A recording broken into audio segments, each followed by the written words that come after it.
Okay, door.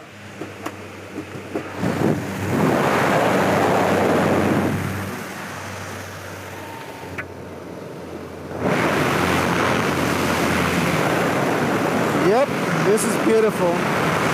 Skydive Carolinas. This is called Skydive Coastal Carolinas.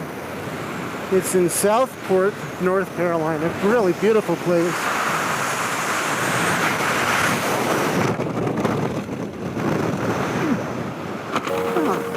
That was a pretty good opening. I made a modification on this one to change the way it opens, and I think it's a little bit better.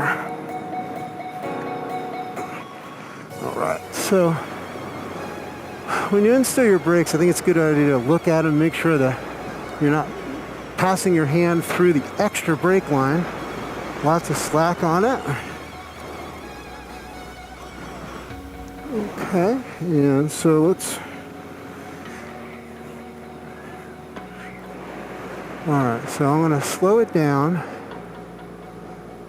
and just notice how this parachute performs in brakes. I don't think people spend enough time flying their canopy in brakes. Just doing things like, can I roll it into the wind a little bit if I'm crosswind?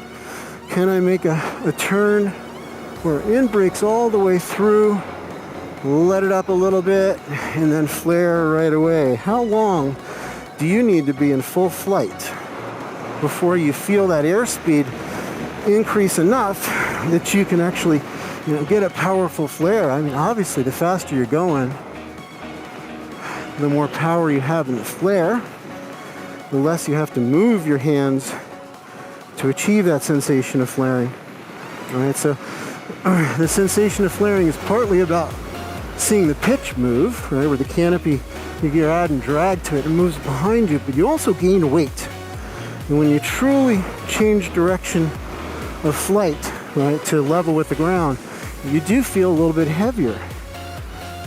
And so I think, especially when you're flying something new and you're not quite used to the amount of brake input that's necessary to flare, or maybe you readjusted the brake lines, don't think about flaring to a specific depth, like relative to your body. Think about flaring to the sensation of lift. Right? When you increase lift, you increase weight. It's a partnership between the two. So in other words, if I let my hands up after I'm braking, I lose a little bit of weight. So that's an indication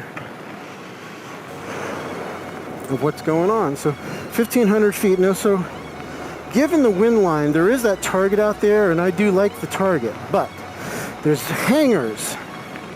And rather than being in a location where I might be catching some nasty turbulence off the hangars, I'm going to be smart about it, and I'm going to land in the other field next to it.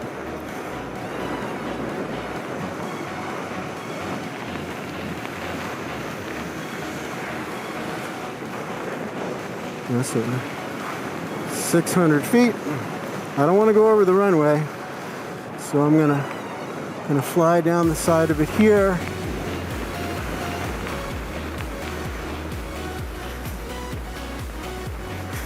And I'm gonna drive it on in this way.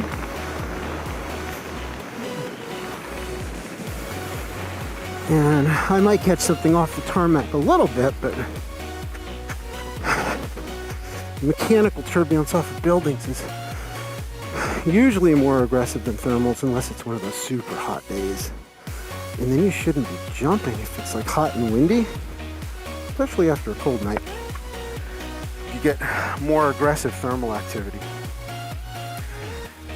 So yeah, that was fun. Beautiful place to skydive. The modification I made to the canopy was an improvement. I didn't know that before I jumped. That's the fun part about test piloting. Isn't that a pretty plane? I like the paint job. It's cool. See ya.